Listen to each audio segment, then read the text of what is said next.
Praise the lord. హల్లెలూయా. ప్రభునందు మిక్కిలి ప్రియమైన వారలారా, పరిశుద్ధాత్మ కార్యంలో అని మా ప్రోగ్రాంను తప్పకుండా వీక్షిస్తున్న ప్రియులారా, అలాగే ప్రార్థనా ఛానల్ని క్రమం తప్పకుండా మరి వీక్షిస్తున్న ప్రియులారా, ప్రభువైన యేసుక్రీస్తు శక్తిగల నామంలో మీ అందరికీ నా హృదయపూర్వక వందనాలు. మరి ఈ నాట్యవాక్య భాగ సందేశములో మరి పరిశుద్ధాత్మ దేవుడు సంఘానికి అనుగ్రహించే వరాలను గురించి మనం తెలుసుకుంటున్నాం. అందులో ఇప్పటికే 16 వరాల గురించి తెలుసుకున్నాం. 17వ వరంగా మరి రోమా గ్రంథము 12వ అధ్యాయం 8వ వచనంలో కరుణించుట అనే వరం గురించి మనం తెలుసుకుంటా ఉన్నాం. హల్లెలూయా. చూడండి, ఈ వరం గురించి కొన్ని విషయాలు తెలుసుకుందాం. కరుణించుట అంటే ఏంటి, దాని అర్థం ఏంటి తెలుసుకుందాం. అలాగే ఈ కరుణించుట అనే వరంలో ఏవైనా రకాలు ఉన్నాయంటే అవును, ఇది 2 రకాలుగా ఉన్నట్టుగా మనం చూస్తూ ఉన్నాం. తర్వాత ఈ కరుణించుట అనే ఈ వరాన్ని బైబిల్లో పాత నిబంధనలో కొత్త నిబంధనలో ఎవరెవరు కలిగి ఉన్నారో అనే విషయం తెలుసుకుందాం. ఈ వరం వల్ల మరి సంఘం ఎలాగా ఆశీర్వించబడుతుందో దీవించబడుతుందో అనే విషయాలు కూడా తెలుసుకుందాం. దయచేసి చిన్న ప్రార్థన చేసుకుని దేవుని వాక్య భాగాన్ని ధ్యానించుకుందాం. Thank you Lord. తండ్రి స్తోత్రం స్తోత్రం స్తోత్రం స్తోత్రం స్తోత్రం స్తోత్రం. పరిశుద్ధ ప్రభువా మీకు స్తోత్రం తండ్రి. రాజులకు రాజా మీకు స్తోత్రం నాయన. మహోన్నతుడా మహిమాన్వితుడా మహాగణుడా నిత్యుడా మీకు స్తోత్రం నాయన. ఇదిగో ప్రభా, ఈ దినం తండ్రి నాయన ఆత్మవరమైన తండ్రి అయ్యా కరుణించుట అనే వరం గురించి మేము తెలుసుకోబోతుండగా నాయన మాతో మాట్లాడండి ప్రభా. నిజంగా అల్పుడను అయోగ్యుడును అయ్యా ఎన్నికలు లేనటువంటి అను ప్రభా. దైవా ఇదిగో నాయన నా కొరతలు బలహీనతలు ఏవి చూడక నాయన అయ్యా మీరు ఆకర్షించిన నీ ప్రజలతో మీరు మాట్లాడడానికి నన్ను నాయన మీకు సాధనంగా బోరగా అయ్యా మీకు మారుగా వేడుకుంటూ యేసుక్రీస్తు శక్తిగల నామంలో అడిగి వేడుకుంటూ ప్రార్థిస్తున్నాం పరమ తండ్రి. ఆమేన్. హల్లెలూయా. మరి ప్రియులారా, మరి మూలవాక్యంగా మరి రోమిలు రాసిన పత్రిక 12వ అధ్యాయం 8వ వచనం చదువుకుందాం. బోధించువాడైతే బోధించుటలోను హెచ్చరించువాడైతే హెచ్చరించుటలోను పని కలిగి ఉందము. పంచిపెట్టువాడు శుద్ధ మనసుతోనూ పై విచారణ చేయవాడు జాగ్రత్తతోనూ కరుణించువాడు సంతోషముతో పనిని జరిగించవలెను. హల్లెలూయా. చూడండి, అపోస్తలుడైన పౌలు మరి రోమా సంఘానికి ఈ కరుణించుట అనే వరాన్ని ఎందుకు పరిచయం చేస్తున్నాడు. చూడండి, వేరే ఏ సంఘాల్లో ఎఫెసీ సంఘం కావచ్చు, కొరింథీ సంఘం కావచ్చు, కొలస్సీ సంఘం కావచ్చు, ఇలా ఏ సంఘానికి కూడా ఈ వరం గురించి పరిచయం చేయలేదు. కానీ రోమా సంఘానికి ఎందుకు పరిచయం చేస్తున్నంటే దానికి కారణం ఉంది. ఈ రోమా సంఘంలో ఒక ప్రత్యేకత ఉంది. చూడండి, ఆనాటి రోమన్ సమాజము మరి వివిధ మతాలతో మరి నిండి ఉంది. ఆనాటి రోమన్ సమాజంలో ఆ దేవుని సంఘంలో మరి యూదులే కాకుండా మరి అన్య మతస్థులు కూడా ఉన్నట్టుగా, మరి పేదలు ఉన్నట్టుగా, ధనికులు మరి ఉన్నట్టుగా, మరి బీదలు ఉన్నట్టుగా, అలాగే ఖైదీలు, మరి విధవరాన్లు, మరి అనేక మంది విడవబడినటువంటి వారు, సమాజంలో విడవబడినటువంటి వారు, విరిగి నలిగిన హృదయం కలిగిన వారంతా కూడా మరి ఆనాటి సమాజాన్ని ఆధారం చేసుకొని సమాజంలో మరి గుట్టలుగా పడి ఉండట మన అపోస్తల పౌలు గమనించి ఈ వరాన్ని వారికి తెలియజేస్తున్నట్టుగా మనం చూస్తున్నాం. చూడండి, ఆనాటి రోమన్ సమాజంలో ఇలాగ భిన్నమైన పరిస్థితులు ఉన్నప్పటికీ ఆనాటి సమాజంలో చూడండి, సమాజంలో ఇప్పుడు మనం ఉన్నటువంటి ప్రజెంట్ సొసైటీలో చాలామంది పేదలకి మరి రిహాబిలిటేషన్ సెంటర్స్ అని రకరకాలుగా సోషల్ సర్వీస్ చేసే సెంటర్స్ అని, ఇంకా చెప్పాలంటే మరి అనాథాలకి అనాథాశ్రయాలని ఇలాంటి రకరకాలుగా ఉండేటివి. కానీ ఆనాటి తొలినాటి సంఘాల్లో రోమన్ సమాజంలో ఇలాంటివి ఏమీ లేదు. అవన్నిటినీ మరి కలుగజేసేది దేవుని సంఘమే. చూడండి, అలాగా రోమన్ మరి సమాజంలోని సంఘంలో ఏంటంటే మరి పేదవారు కావచ్చు, బాధపడేవారు కావచ్చు, వితంతులు, ఖైదీలు, మరి రకరకాలమైన వ్యక్తులంతా కూడా దేవుని సంఘాన్ని ఆశ్రయం చేసుకొని వారు దేవుని మందిరంలో ఉండేటువంటి వారిగా మనం చూస్తూ ఉన్నాం. హల్లెలూయా. హల్లెలూయా. చూడండి, ఆనాటి దేవుని సమాజం ఎలా ఉందంటే మరి వ్యాధిగ్రస్తులకి ఒక ఆసుపత్రిలాగా ఉండేది. అలాగే మరి అలసిపోయిన వారికి ఒక ఆశ్రయ దుర్గంగా ఉండేది. అలాగే మనం చూసినట్టు విరిగి కలిగిన వారికి వారిని ఆదరించేదిగా, వారికి ఆశ్రయం ఇచ్చేదిగా ఉండేది. హల్లెలూయా.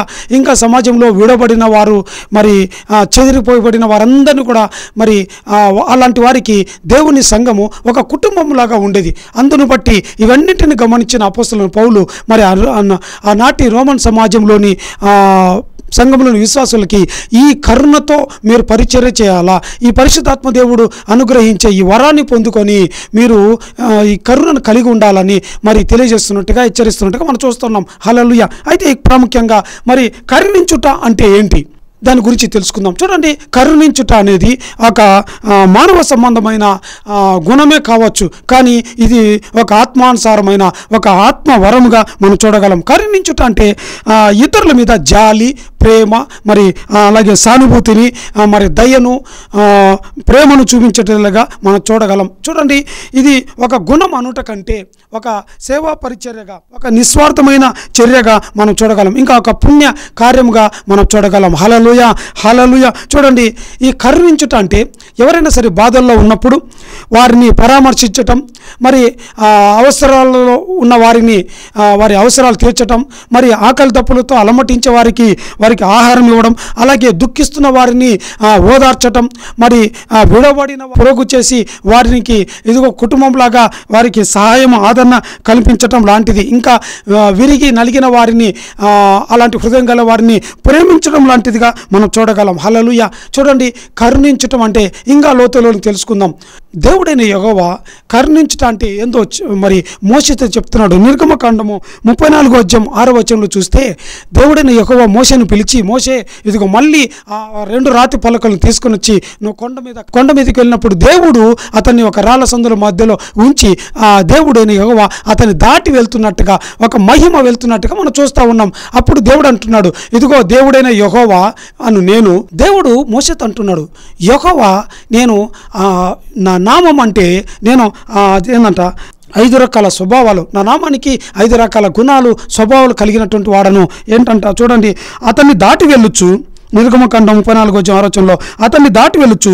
యెహోవా కనికరము, దయ, దీర్ఘశాంతము, విస్తారమైన కృపాసత్యములు గల దేవుడైన యెహోవా అని దేవుడు మరి తన కలిగి ఉన్న స్వభావాలను గురించి, మరి తను ఎలాంటి స్వభావ గుణాలను కలిగి ఉన్నాడో అక్కడ చెప్తున్నట్టుగా చూస్తున్నాం. దేవుడైన యెహోవా అంటే కనికరానికి ప్రతిరూపం, కనికరమే దేవుడైన యెహోవా. హల్లెలూయా అని చెప్తున్నట్టుగా మనం చూస్తున్నాం. అలాగే చూడండి, మరి కనికరం అంటే మార్కు రాసిన సువార్త 1వ అధ్యాయం 41ను చూస్తే మనము కనికరాన్ని దేంతో పోల్చామంటే ప్రభువైన యేసు క్రీస్తు వారి యొక్క హృదయానికి గుర్తుగా, క్రీస్తు యేసు కలిగిన మనస్సుకు గుర్తుగా మనం చూడగలం. ఈ మార్కు 1:41లో చూడండి, ప్రభువైన యేసు క్రీస్తు వారు ఒక మార్గం గుండా వెళ్తున్నప్పుడు ఒక కుష్ఠరోగిన వాడు పరిగెత్తుకుంటూ వచ్చి ఆయన ఎదుట మోకాలుని బోధకుడా నీకు ఇష్టమైతే నన్ను శుద్ధినిగా చేయమని ప్రార్థన చేస్తున్నప్పుడు, అప్పుడు ప్రభువైన యేసుక్రీస్తు వారు అతన్ని చూచి, అతన్ని కనికరపడి, అతని మీద జాలిపడి, అతన్ని చేయి చాపి అతని ముట్టి తాకుతున్నట్టుగా మనం చూస్తున్నాం. చూడండి, ప్రభువైన యేసుక్రీస్తు వారు మరి కుష్ఠరోగమైన వ్యక్తి, సమాజంలో అందరూ తోసేసిన వారే, ఏ వ్యక్తి అతని దగ్గర తీయకూడదు, అతను శపించబడిన వ్యక్తి, అతను ఎవరు తాకకూడదు, తాకితే కూడా అపవిత్రులైపోతారు. అలాంటి పరిస్థితుల్లో ఉన్నప్పుడు ప్రభువైన యేసుక్రీస్తు అతన్ని కరుణించి అతని చెయ్యి చాపి అతన్ని తాకుతున్నట్టుగా, తాకిన తర్వాత అతడు స్వస్థపడి శుద్ధుడవుతున్నట్టుగా మనం చూస్తూ ఉన్నాం. హల్లెలూయా. చూడండి, అందుకే కనికరించుట అనేది ప్రభువైన యేసుక్రీస్తు వారి యొక్క మనస్సుకు, ఆయన హృదయానికి గుర్తుగా మనం చూడగలం. అలాగా ఈ కరుణ లేదా దయ లేదా జాలి, సానుభూతి చూపించటం అనేది ఈ దినాల్లో ఏమంటారంటే అనేకులు ఇది ఒక బలహీనతతో పోలుస్తుంటారు. నో. చూడండి, కరుణ చూపించటం, దయ చూపించటం అనేది బలహీనత కాదు. ఇది ఎలాంటిదంటే ప్రేమతో చుట్టబడిన బలం యొక్క అత్యున్నత రూపం. అంటే ఇది బలహీనత కాదు, కానీ దేవుడిచ్చే ఒక బలమైన శక్తి, ఒక ప్రతిరూపంగా దేవుడు ఒక వ్యక్తికి ఇచ్చిన ఒక అత్యున్నతమైన బలముగా మనం చూడగలం. హల్లెలూయా. చూడండి, ఇంకా కరుణ అనేది క్రియల రూపంలో కనిపించే ఆ ప్రేమ తత్వం, ప్రేమ పరిచర్యను మనం చూడగలం. ఇంకా చివరికి ఒక మాటలో చెప్పాలంటే కరుణించుట అంటే చీకటిలో ఉన్నవారిని ఏంటంటే చీకటి గల ప్రదేశాలను వెలుగుతో నింపితే ఎలా ఉంటుంది, అలా వెలుగుతో నింపడం లాంటిదే కరుణ లాంటిది. హల్లెలూయా. సరే, అయితే ఇక్కడ మరొక విషయం, ప్రాముఖ్యమైన విషయం తెలుసుకుందాం.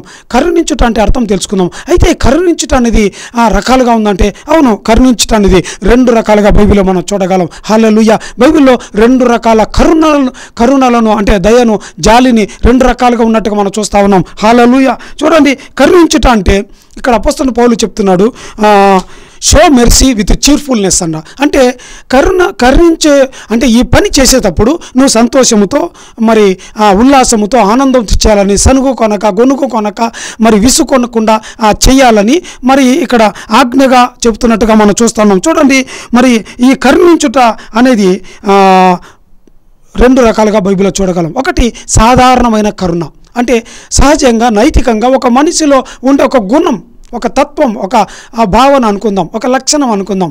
రెండవది ఏంటంటే ఈ కరుణించటం అనేది ఒక ఆత్మవరం.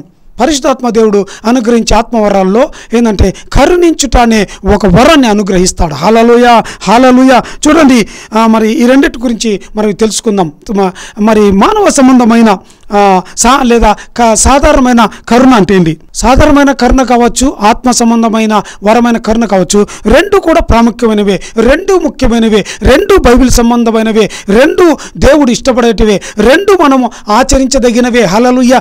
ఏ ఒక్కటి మనము కలిగి ఉన్న ఆ దేవుని కృపకు మన పాత్రలమే.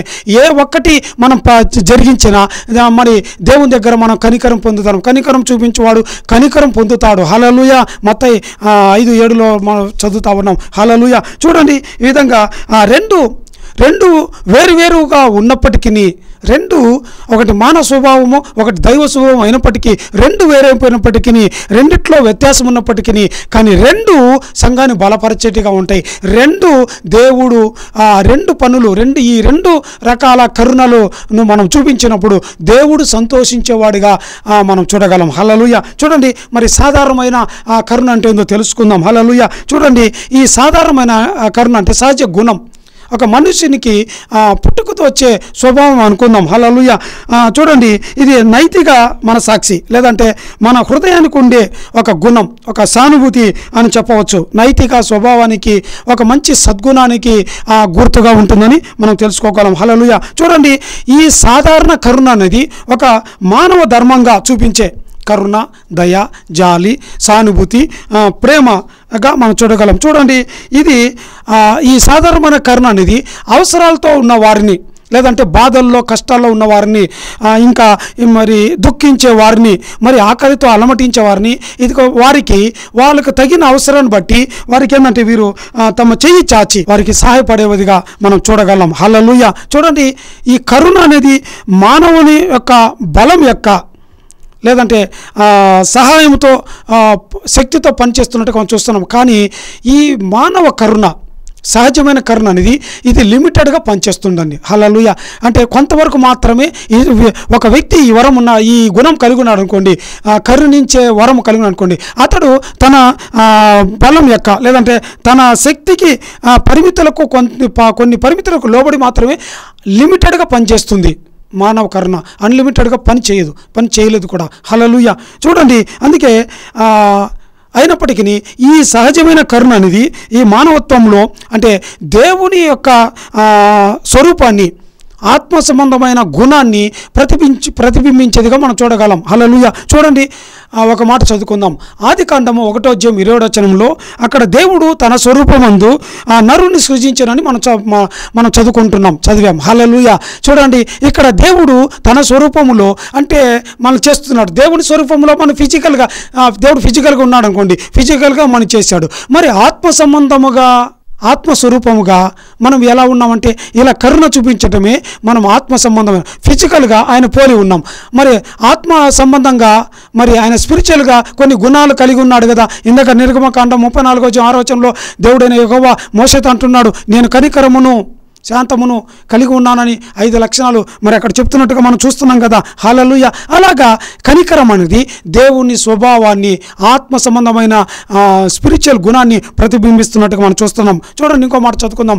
రోమీయులకు రాసిన పత్రిక 2:14, 15 చూసినట్లయితే అపొస్తలుడైన పౌలు మరి రోమ సంఘానికి తెలియజేస్తున్నాడు. చూడండి, ధర్మశాస్త్రం లేని అన్యజనులు మరి అవిశ్వాసులు, ధర్మశాస్త్రం ఎరుగని వారు ఏం చేస్తారంట, ధర్మశాస్త్రం సంబంధమైన క్రియలు అంటే దయ, జాలి, ప్రేమ, కరుణ, వాత్సల్యము, సానుభూతి ఇలాంటివి వారు మరి నెరవేర్చినప్పుడు, పాటించినప్పుడు ఏమవుతుందంట, ధర్మశాస్త్రం లేని వారైనప్పటికీ, ఎరుగని వారైనప్పటికీ, తెలియని వారైనప్పటికీ వారు ఏం చేస్తారంట, ధర్మశాస్త్రంలో ఉన్న క్రియలను జరిగించినందువల్ల వారేమంట తమకు తామే ధర్మశాస్త్రం అయినట్టు ఉన్నారు. హల్లెలూయా. చూడండి, ధర్మశాస్త్రాన్ని పాటించకపోయినా వారు ధర్మశాస్త్రాన్ని పాటించిన వారిగా ఉంటున్నారు. అనేకులు ధర్మశాస్త్రాన్ని ఎరిగి మరి ధర్మశాస్త్రాన్ని పాటించిన వారిగా ఉంటున్నారు. వీరైతే ధర్మశాస్త్రాన్ని తెలియకనే ధర్మశాస్త్రంలో ఉన్న ఆ క్రియలను పాటిస్తూ ఉన్నారు. కనుక దేవుడు ఎవరిని ఒప్పుకుంటాడు?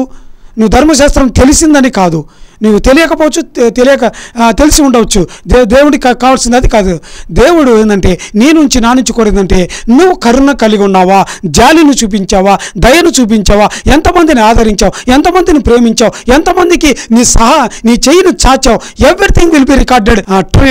ట్రియటైజ్ అంటారు. దేవుడి దగ్గర ఒక పెద్ద గొప్ప గ్రంథం ఉంటుంది. ఆ గ్రంథంలో నీ గురించి నా గురించి మనం చేసిన ధర్మ కార్యాలన్నీ రాయబడతాయి. హల్లెలూయా, హల్లెలూయా. చూడండి, మరి బైబిల్లో చూస్తే పాత నిబంధనలో మనం చూసినట్లయితే మరి ఈ సహజ సంబంధమైన ఈ మానవ సంబంధమైన కరుణను మరి కలిగి ఉన్న వారిలో మరి ఎంతోమంది కలిగి ఉన్నారు. వాళ్ళలో చాలా ప్రాముఖ్యమైన వ్యక్తి, మరి అతి ఉన్నతమైన వ్యక్తి, చాలా గొప్ప వ్యక్తి.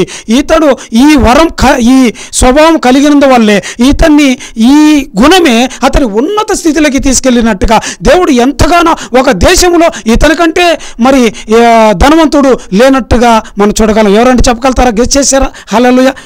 మరి యోబు గ్రంథము 29వ అధ్యాయము 12వ వచనం నుంచి 16వ వచనం వరకు చూస్తే యోబు అంటున్నాడు, యోబు నేను ఈ స్వభావం కలిగి ఉన్నా, ఈ కరుణను కలిగి ఉన్నా అని మరి నేను 6 ఫోల్డ్ 6 అంచెలు కలిగిన కరుణను, దయను, జాలిని, ప్రేమను, వాత్సల్యతను నేను కలిగి ఉన్నానని యోబు సాక్షరీతిగా మనకు తెలియజేస్తున్నాడు. అందుకే ఇతను కలిగి ఉన్న ఇది నిజము కాబట్టి, ఇలాంటి గుణం కలిగి ఉన్నాడు కాబట్టి దేవుడైన యెహోవా మరి అది యోబు గ్రంథం 1వ అధ్యాయము 1వ వచనంలో 8వ వచనంలో దేవుడైన యెహోవా మరి దేవదూతల మధ్యలోను సాతానుతోనూ యోబును గురించి దేవుడు సాక్ష్యం ఇస్తున్నట్టుగా మనం చూడగలం. హల్లెలూయా. చూడండి, మరి యోబు గ్రంథం 29వ అధ్యాయము 12 నుంచి 16 వరకు చూస్తే 6 రకాలుగా అతను కరుణిస్తున్నట్టుగా చూస్తున్నాం. తండ్రి లేని వారికి నేను సహాయం చేతిని, సహాయము లేని వారిని బంధించబడిన వారిని విడిపించి తిని, అలాగే గుడ్డి వారికి కన్నునైతిని, మరి కుంటి వారికి పాదమునైతిని, దరిద్రులకు తండ్రిగా ఉంటిని, ఎరుగని వారికి వారు శ్రమల్లో ఇబ్బందుల కష్టాలు ఉన్నప్పుడు వారి పక్షాన నేను నిలబడి వారికి వాద్యమును నేను న్యాయమును తీర్చి తిని, న్యాయమును అనుగ్రహించి తిని అని యోబు చెబుతున్నట్టుగా మనం చూస్తున్నాం. చూడండి ఎంత మంచి మరి కరుణ, దయ, జాలి కలిగినట్టుగా మనం చూస్తున్నాం. అలాగే ఇంకొక ఉదాహరణ చూసినట్లయితే కొత్త నిబంధన చూస్తే అపోస్తల కార్యములు 10వ అధ్యాయంలో మనం చూసినట్లయితే 2వ వచనంలో మరి ఇటలీ పట్టణంలో కొర్నేలి అనే ఒక భక్తిపరుడును అతని ఇంటి వారందరూ దేవుని యందు భయభక్తులు కలిగి ఉండేటి వారని రాయబడి ఉంది. చూడండి, ఈ కొర్నేలి మరి బహుకాలం నుండి మరి సత్క్రియలను, ధర్మకార్యములు చేస్తున్నట్టుగా మనం చూస్తూ ఉన్నాం. 4వ వచనంలో కొర్నేలి ఒక దినం పగలు ప్రార్థన చేస్తున్నప్పుడు దర్శన రీతిగా దేవుని దూత ప్రత్యక్షమై, ఇదిగో కొర్నేలి, నువ్వు చేసిన బహు ధర్మకార్యములు, నువ్వు చేసిన సత్కార్యములు అన్నీ, నువ్వు కరుణ, ప్రేమ, జాలి, నువ్వు చాచిన ప్రతి చెయ్యి కార్యములన్నీ కూడా దేవుడి దగ్గరికి జ్ఞాపకార్థంగా తీసుకువెళ్ళిపడ్డాయి. దేవుడు వాటన్నిటిని చూచాడు అని సాక్ష్యం ఇస్తున్నట్టుగా మనం చూస్తున్నాం. హల్లెలూయా. చూడండి, కనుక మరి ఇలాంటి గుణాలు కలిగి ఉన్నట్టుగా చూస్తున్నాం. దేవుడే మరి ఈ దినం పరిశుద్ధాత్మ దేవుడు మనల్ని, మనల్ని కోరుతా ఉన్నాడు. ఏంటంటే మనం ఎలాంటి గుణాలు కలిగి ఉండాలని, మనం దేవుని స్వరూపాన్ని మనం కలిగి ఉండాలని, మనము ఈ కరుణను చూపించేవారిగా, కరుణను ప్రదర్శించేవారిగా ఉండాలనే దేవుడు మనల్ని ఎన్నుకున్నట్టుగా, పిలిచినట్టుగా, మనల్ని నిలబడినట్టుగా, మనం వాడుకుంటున్నట్టుగా, ప్రత్యేకపరిచినట్టుగా మనం చూస్తూ ఉన్నాం. అలాగే చూడండి, దేవుని ఎల్లప్పుడూ మనం ఎక్కడ ఉన్నా సరే ఈ కరుణ అనే దేవుడి స్వభావాన్ని ప్రతిబింబించేవారిగా, మనం అనేకుల ఎదుట ఈ కరుణను చూపించేవారిగా, ఈ ప్రేమను, వాత్సల్యాన్ని చూపించేవారిగా ఉండాలని దేవుడు కోరుతున్నట్టుగా మనం చూస్తున్నాం. చూడండి, ప్రాముఖ్యంగా మీకా గ్రంథము 6వ అధ్యాయం 8వ వచనంలో చూసినట్లయితే దేవుడు అంటున్నాడు, ఇదిగో మనుషుడా, ఏది ఉత్తమమో అది నీకు తెలియజేయబడి ఉన్నది. న్యాయంగా నడుచుకున్నటయు, కనికరమును ప్రేమించుటయు, దీన మనసును కలిగి ఉండటయు, నీ దేవుని ఎదుట ప్రవర్తించుటయు ఇంతే కదా యెహోవా నిన్ను అడుగుచున్నాడు. అవును, ఆమేన్, హల్లెలూయా. దేవుడు మనం కనికరించాలని, ఎల్లప్పుడూ మన శక్యమైతే, మన చేతనైతే మనం కనికరాన్ని చూపించేవారిగా మన చేతులతో కనికరాన్ని అనుగ్రహించేవారుగా ఉండాలని దేవుడు కోరుతున్నట్టుగా మనం చూస్తున్నాం. లూకా రాసిన పత్రిక 6వ అధ్యాయం 10వ వచనంలో మీ తండ్రి కనికరం గలవారై ఉన్నట్టు మీరు కూడా ఎల్లప్పుడూ కనికరం గలవారై ఉండురని చెప్తున్నట్టుగా మనం చూస్తున్నాం. అలాగే సామెతల గ్రంథం 3వ అధ్యాయం 3వ వచనంలో చూసినట్లయితే దయ అంటే కరుణ, ప్రేమ, జాలి, దయ, సానుభూతి. ఈ దయను ఎన్నడూ ఏంటంట విడిచిపోనీయకమని మరి హెచ్చరిస్తున్నట్టుగా మనం చూస్తా ఉన్నాం. హల్లెలూయా. ఈ విధంగా మానవ సంబంధమైన సహజ సంబంధమైన కరుణ దేవుని దృష్టిలో ఎంతో విలువైనది. అది దేవుని యొక్క గుణాన్ని ప్రతిబింబిస్తుంది. హల్లెలూయా. ఇది కలిగి ఉండాలని ఈ దినం ఈ ప్రసంగ రీతిగా దేవుడు నాతో నీతో మనందరితో మాట్లాడుతూ ఉన్నాడు. ఈ కరుణను కలిగి ఉండాలని. హల్లెలూయా. అన్న నేను ఈ గుణం కలిగి ఉన్నా అన్న, నేను ఇదివరకే అనేకులకి సాయం చేస్తున్నా, నేను కనికరం కలిగి ఉన్నా అంటే దేవునికి స్తోత్రం. అందుకే దేవుడు నిన్ను ఎన్నుకొని ఉన్నాడు. అందుకే దేవుడు ఇంకా నీ హస్తము చాపాలని దేవుడు కోరుతా ఉన్నాడు. చూడండి, ఇలాంటి గుణము నీ కలిగి ఉన్న దాన్ని బట్టి దేవునికి వేలాది స్తోత్రములు. ఈ వరంను కలిగి ఉన్న అప్పుడు ఈ వరంను కలిగి ఉండడం వల్ల, ఈ మనస్సును కలిగి ఉండడం వల్ల నీకు ఏం చేస్తుందంటే, ఇది నేనేం చేస్తుందంటే ఈ కరుణించే అనే ఈ స్వభావం, నువ్వు చేసిన ఈ మేలు ఏం చేస్తుందంటే నిన్ను ఈ ఆత్మ సంబంధమైన కరుణ అనే వరం పొందుకోవడానికి నీకు దారి చూపిస్తుంది. హల్లెలూయా, హల్లెలూయా. అంతేగాని ప్రభువా నేను ఆత్మ సంబంధమైన కరుణను చూపించే వరం నాకు కావాలా, నా కరుణకు చూపించే వరం కావాలా, నువ్వు ఎంత అడిగినా దేవుడు ఇవ్వడు. హల్లెలూయా. ఎందుకంటే ఈ వరం చాలా ప్రత్యేకమైనది. చూడండి, బైబిల్లో కొన్ని వరాలు కొన్ని అడిగితే ఊరికి వచ్చేటి ఉంటాయి, కొన్ని దేవుడు అడగకుండానే ఇచ్చేటు ఉంటాయి. హల్లెలూయా. అయితే ఇది ఈ వరం ఏంటంటే మనం అడిగితే వచ్చేది కాదండి. దేవుడు మన స్థితిని చూచి దేవుడిచ్చే దేవుడు. ఇది వరకే ఈ వరం పొందుకోవాలంటే మొదట మానవ సంబంధమైన దయ, కరుణ, వాత్సల్యము, సానుభూతి కలిగి ఉన్న వారికి ఈ వరం ఆపరేట్ అవ్వడం ప్రారంభిస్తుంది. ఇది వాళ్ళు అడగకుండానే వారికి తెలియని రీతిగానే ఈ వరం వచ్చేస్తుంది. చూడండి, ఇప్పుడు సాధారణమైన కరుణ అనే వరం గురించి తెలుసుకున్నాం. ఇప్పుడు పరిశుద్ధాత్మ దేవుడు ఇచ్చే వరం, కరుణ అనే పరిశుద్ధాత్మ దేవుని వరాన్ని చూద్దాం ఎలా ఉంటుందో. హల్లెలూయా. చూడండి, ఆత్మ సంబంధమైన కరుణ అనేది పరిశుద్ధాత్మ దేవుడు సంఘానికి కావచ్చు, ఒక వ్యక్తికి కావచ్చు ఇచ్చే ఆత్మ సంబంధమైన వరంగా చూడగలం. ఇది చూడండి, దేవుని చాలామంది అనుకుంటారు దేవుని వరం అంటే ఒక ఆశీర్వాదం అనుకుంటారు.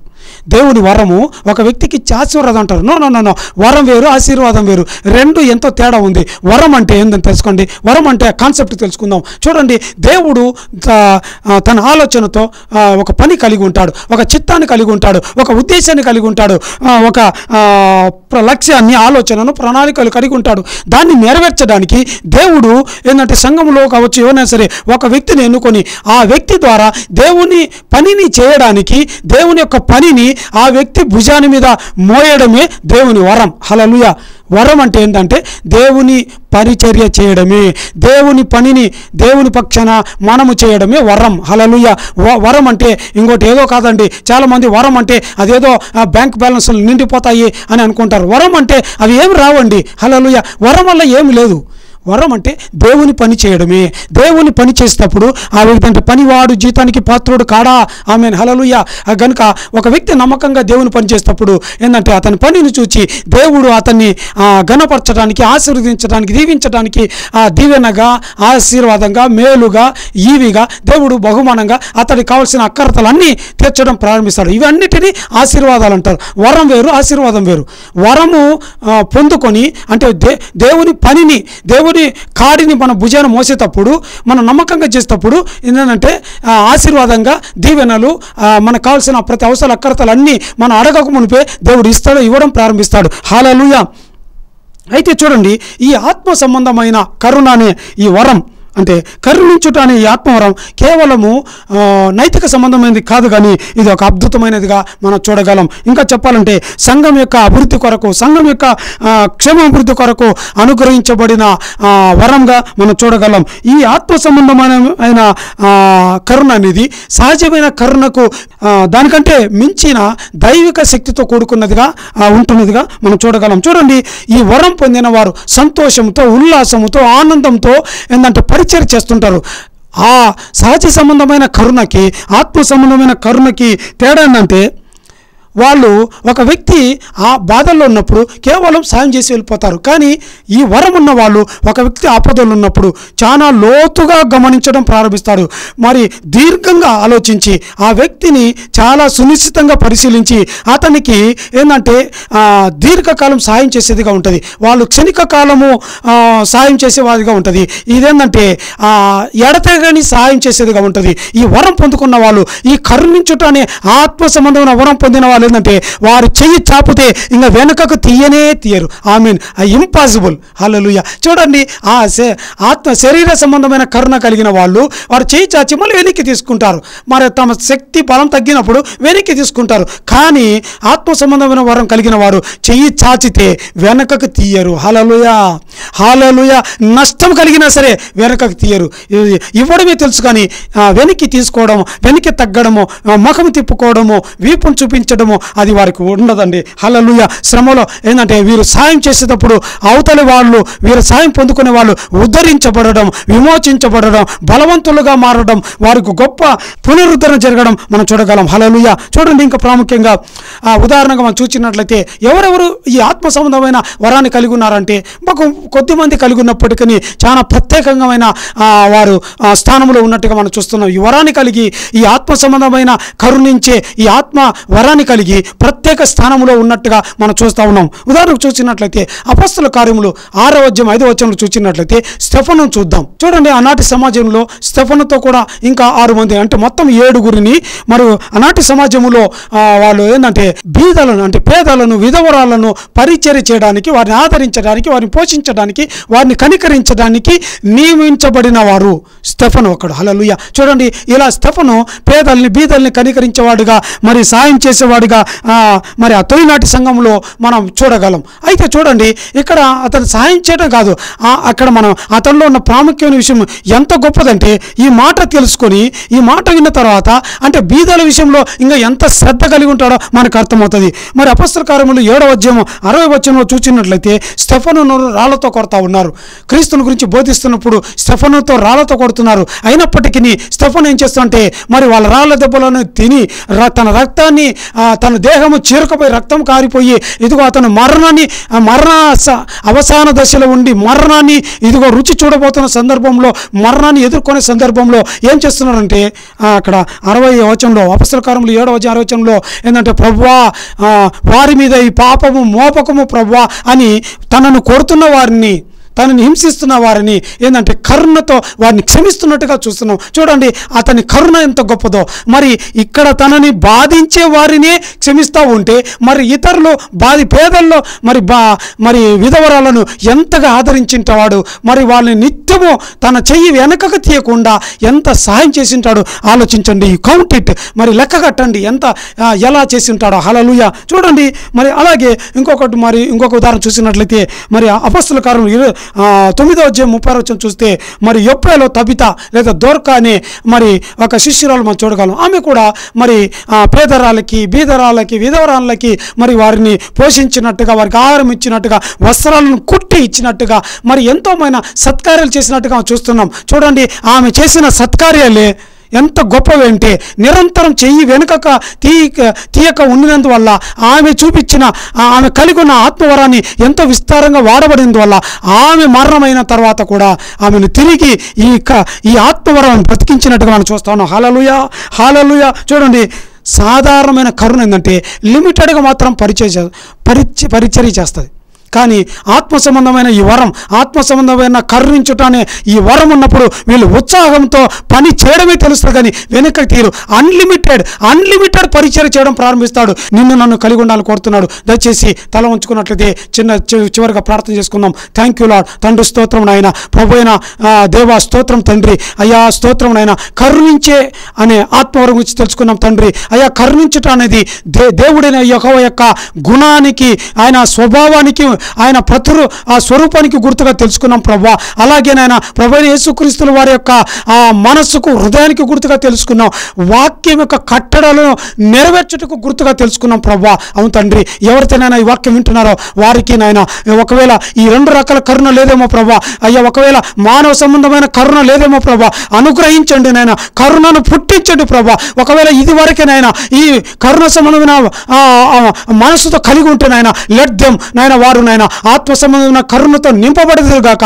అయ్యా ఈ వరం వారిని ఆవరించును గాక తండ్రి. ఈ 2 నాయన ఈ గుణాలతో, ఈ 2 రకాలైన కరుణలతో అయ్యా వీరు మా ప్రియులు నింపబడిన ఆయన వారి సంఘాల్లో నాయన వారు కరుణతో వాడబడేదరుగా ఉండాలి ప్రభా. వారి సంఘాలు కరుణను చూపించే సంఘాలుగా మారాలి ప్రభా. బెతెస్తే కోనేరు దగ్గర అయ్యా 5 మంటపాలు ఉండినప్పుడు అయ్యా ప్రజలు గుట్టలుగా పడి ఉన్నారు ప్రభా. అవును తండ్రి, మా సంఘాల్లో కూడా ప్రభా పేదలు నాయన అయ్యా అనేకులు ఉంటుండగా వారికి నాయన మేము మా చేతులు చాచేవారిగా అయ్యా ఉండాలని మీరు కోరుతున్నట్టుగా మేము చూస్తున్నాం ప్రభా. తండ్రి మీకు స్తుతి దేవా, మీకు మహిమ ఘనత ఆరోపిస్తూ యేసుక్రీస్తు శక్తిగల నామంలో అడిగి వేడుకుంటూ ప్రార్థిస్తున్నాం పరమ తండ్రి. Amen. Hallelujah. Praise the lord.